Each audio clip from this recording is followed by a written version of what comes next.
Now to the NYPD releasing video of a police-involved shooting on a New York City subway platform amid questions about the use of force. The shooting has sparked both outrage and several protests this week, leading to dozens of arrests. ABC's Morgan Norwood joins us now with more on this. Morgan, good morning. Good morning to you, Joe. Yes, growing outrage over the shooting, with demonstrators questioning why a simple stop for fare evasion turned into an all-out police shooting that injured two bystanders inside America's busiest transit system. This morning, we are seeing just how this incident unfolded, and we warn you, the body camera footage you're about to see is disturbing and maybe hard to watch.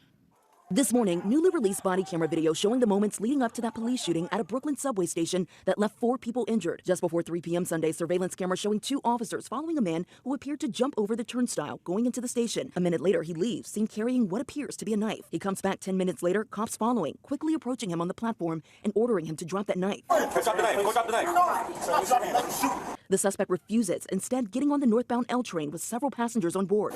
Don't touch me. Put it down. Put it down. Put it down. Put it down. Shoot. Put the knife down. Put the knife down. Cops at one point deploying their taser. The suspect then charges towards one of the officers, then shots fired. 100 murders in 466 days in office. Never before on both sides, Republican, Democrat, have you ever had 100 murders in Manhattan in 466 days.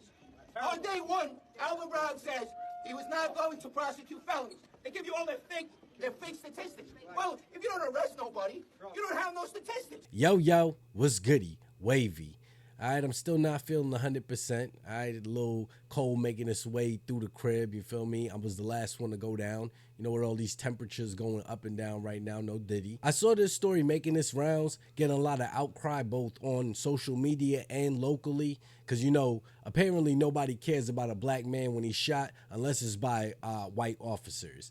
Okay, even if it's by any color officers, as long as it's police involved, then people are gonna get upset. There are thousands of black men that get smoked like young Dolph for nothing by other black men that will never get a light shone on them by, you know, organizations like Black Lives Matter and stuff. But for this, people are going to be out protesting, you know, all cops are bastards, all cops are bad type shit. If it's your first time, welcome. Other than that, welcome back. Under 800 OGs, I appreciate y'all as always. Before I get to the body cam footage, I did want to say condolences to all of the families involved in this. Now, what's funny is that even though this guy was wielding a knife, I bet you that they try to spin the narrative that this is another unjustified police shooting of an unarmed black man. This is going to be 37-year-old Darrell Mickles. All right, you saw him in the beginning. He jumps over a turnstile. Some officers see him. I don't know if it was right in front of them or if they cut the video, but officers saw him. The suspect, identified as Darrell Mickles, along with 2 bystanders, shot. One critically injured. Police say one of their own officers was also struck in the crossfire, shot by another officer. And Mickles is facing multiple charges, including attempted assault, criminal possession of a weapon, and menacing a police officer. Janae, he has pleaded not guilty. Really disturbing video, Morgan. Because New York City is soft on crime, all they did was ask him to leave. So all he did was came in through an emergency exit, at which point the officers begin engaging with him again. And this is where the body cam is going to pick up. We're going to have both of the officers involved, but let's get to it. Don't touch me!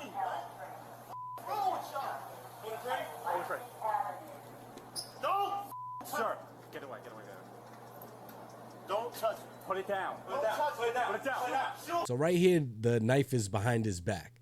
All right. And side note, to all my real cops and cyber cops, let me know, I don't know if this was a reflex, is this training or like what he did here, but this cop whose body cam we're watching, it seems like if he puts his partner in between him and the blade, you know, I don't know.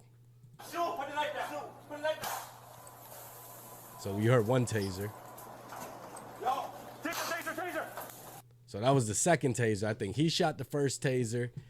This cop whose body cam we're on shoots a second taser.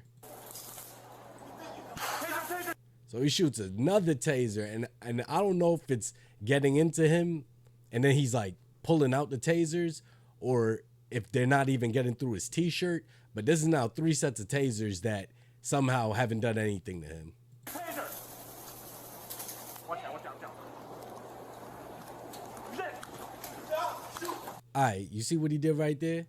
There are 3 things he did that's going to justify this as a justified police shooting, and he's going to be responsible for those bystanders. There's 3 things that he did. First, he had the knife out. Second, he runs towards this officer whose body cam we're on. And the last thing he says is shoot. Now, I'm not saying that's why the officer shot is because he said to, but if you see somebody closing distance on you, what are you doing in that situation? Cop or not, somebody is closing distance on you with a knife. He doesn't even have his gun out right now, but what are you doing? So this is going to be eventually where he ends up getting hit a few times. Some bystanders are going to get hit. But what did he think was going to happen? He's running after the cops. This cop is the one who starts shooting first, but he's running after him. He knows that there's another officer there. Like, New York City, I feel like people from New York has always been crazy as hell. But not locking up people has taken a toll on the city, and you see it. Even though Mayor Eric Adams continuously says that crime is coming down in the city, and crime, especially on the subways, is coming down, they still have to have armed police. At one point, remember, there were armed military members until the governor pulled them out. But this is why. What did this guy think was going to happen? He's chasing down the cop with a knife. What did he think was going to happen? That he was all of a sudden going to stop and be like, ha, ha, ha, just kidding, guys, just kidding. And then what? They're going to let him go home? But what planet are we from where these people honestly do some dumb stuff like this, pull a knife on the cop, chasing him on the platform, and then, you know, you have people that are out rallying and protesting for this guy saying that he was unjustly shot. Now we're going to watch it from the other officer's body cam. All right, this is going to be the officer that ends up actually engaging with him first, or who I think engages with him first. Put it down, put it down. Shoot, put the knife down. Shoot, put the knife down. So he's saying shoot, shoot. And how many times have we seen people egg officers on to shoot them that nothing is wrong with them? But I'm sure that in this case that they gonna cry. This man had some sort of mental illness, and even though he had a knife, the police should have done everything in their power to de-escalate the situation. And these are some of the same cities that say that they want social workers instead of police officers. What is a social worker gonna do in this situation if even they wanted to engage with him for what he did? What are they gonna do? He's gonna pull the knife on them, and then what? They call the police, or they go home, they let him go free? Because with the blade, doing what he did, you know that the police are going to stop you at the very least to see why you have a knife on you once you pulled it out. Yo. So see, that was the first tase, no tase. Look, that's a knife, and that looks like a pretty long blade. See, that knife is not a tiny knife. Take the taser. For all the people saying that this was unjustified, when is he supposed to surrender? When does this guy actually say, you know what, the cops got me, let me chill out? So now he's chasing down the other officer. Oh shit, it looks like he dropped his taser. So he probably just went straight for his gun. He dropped the taser. This is this guy actively chasing him, bro. How at this point can people say that it's unjustified? All right, he has the knife there. Now all of a sudden he stopped. I guess this is when he changed his mind. Aha, Mr. Officers, I was just joking. I wasn't really going to stab you. Matter of fact, this is a fake knife. At what point are people going to say that this is just a dumb dude that decided to play a dumb game and ended up winning the grand dumb prize? This is going to be a justified police shoot. And I think Mickles needs to be the one charged with everybody that was hit, all the bystanders.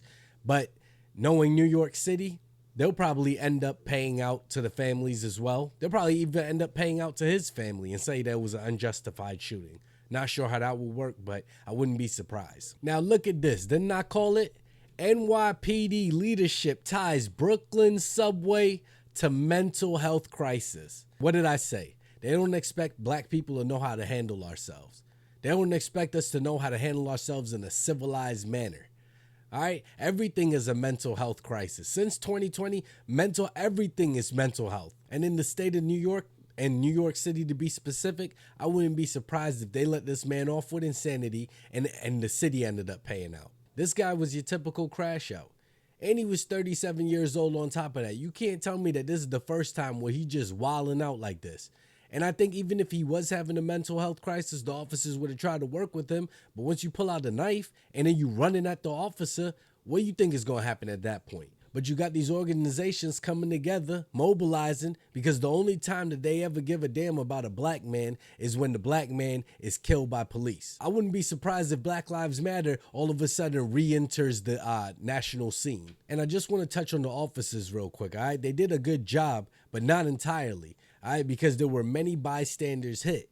And these are the same people that New York City has voted and entrusted that, and said that, hey, we want you to have the guns. We want you to be responsible for our safety. Now we have one victim potentially facing, lifelong brain damage at the hands of, I know that it was the suspect's fault, but at the end of the day, the officers are the one that fired the bullet, and a civilian, if we fire a bullet out of a gun, I guarantee you that we have to be responsible for wherever that bullet lands. Are these the people that you really want to be 100% responsible for the public? Police officers throughout the nation don't fire their guns regularly.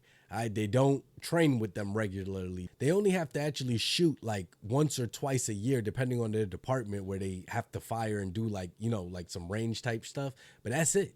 You put the fact that he has the knife, they try to deploy the tasers, doesn't work. Then he charges at the officers.